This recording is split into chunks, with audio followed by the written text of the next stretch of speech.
বাবা ও স্বামী হিসেবে একজন পুরুষ কতটা আত্মত্যাগী হতে পারেন তার মর্মান্তিক প্রমাণ দিয়ে গেল বেনাপোল এক্সপ্রেসের ঘটনা।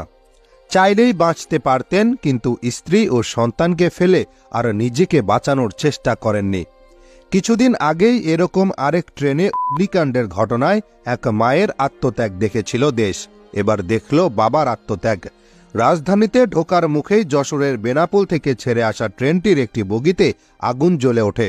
সেই ট্রেনের বেগ বেড়ে গিয়ে ট্রেনের পাওয়ার কার সহ আরও একটি বগিতে ছড়িয়ে পড়ে। আর সে সময় শরীরে ধরে যাওয়া আগুন নিয়ে বগির জানালা দিয়ে 2 হাত সহ মাথা বের করেছিলেন এক যাত্রী। তাকে আশেপাশের লোকজন বাঁচাতে চেয়েছিলেন, কিন্তু বগির ভেতরে আগুনে নিহত হয়েছেন তার স্ত্রী ও সন্তান। তাই তিনিও আর বের হতে চাইলেন না। কান্না জড়িত কণ্ঠে কথা বলতে বলতে পুড়ে গেলেন ওই ব্যক্তি। তাকে উদ্ধারের জন্য বের করে আনতে ব্যর্থ হন স্থানীয় লোকেরাও। আগুনে জ্বলে যাওয়ার দৃশ্যটি অসহায় চোখে তাকিয়ে দেখেছিলেন হাজারো মানুষ।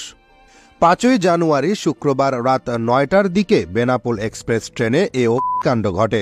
ফায়ার সার্ভিসের কর্মীরা 4 জনের মরদেহ উদ্ধার করেছে। ঘটনাস্থলে থাকা এক প্রত্যক্ষদর্শীর ভাষ্যমতে, জানালায় যিনি ঝুলেছিলেন তিনি প্রাণ হারিয়েছেন। তাকে আমরা বের করার অনেক চেষ্টা করেছি, কিন্তু তার স্ত্রী ও সন্তান নিহত হওয়ায় তিনি আর বের হতে চাইছিলেন না। ট্রেনের ভেতরে আগুন, তিনি ততক্ষণে অর্ধেক জ্বলে গেছেন। সে সময় তিনি বলছিলেন, আমার স্ত্রী সন্তান প্রাণ হারিয়েছে, আমিও আর বের হব না। আমরা আর তাকে বের করতে পারিনি।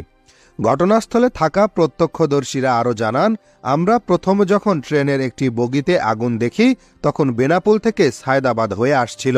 তখন আগুন কম ছিল। আমরা চিৎকার করে বলছিলাম, তখন তার সামনের বগি থেকে বলছিল, এরকম একটা বিষয় নিয়ে মজা করছি কেন? আমরা জানালাম, মজা নয়, সত্যি আগুন ধরেছে ট্রেনে, ভালো করে দেখুন। আমরা দৌড়ে আস্তে আস্তে আগুন অনেক বেড়ে যায়। ওর মধ্যে 2-3 জনকে বের করতে পেরেছি, কিন্তু আগুন আরও ছড়িয়ে পড়ে। ধোয়ার কারণে আমরা ভেতরে ঢুকতে পারিনি। তাই পরে আমরা সরে গিয়েছি। জাতীয় জরুরি সেবা 999-এ কল দেওয়ার পর ফায়ার সার্ভিস পাঠানো হয়। অন্যদিকে ফায়ার সার্ভিসের ডিউটি অফিসার জানান, আগুনটি এক বগি থেকে আরও 3টি বগিতে ছড়িয়ে পড়ে। এর আগে 19 ডিসেম্বর ঢাকাগামী মোহনগঞ্জ এক্সপ্রেস ট্রেনে আগুন দেয় নাশকতাকারীরা। ক্যান্টনমেন্ট স্টেশন থেকে সৈনিক ক্লাব, প্রায় 2 কিলোমিটার দূরত্বের মধ্যেই আগুন দেওয়া হয় ট্রেনটিতে।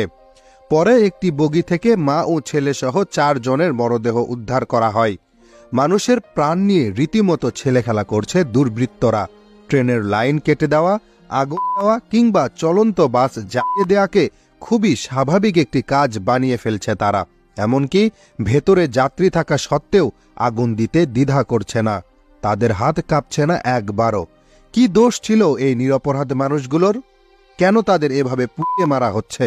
এ সকল দুর্বৃত্তদের খুঁজে বের করে অবিলম্বে শাস্তির আওতায় আনা উচিত।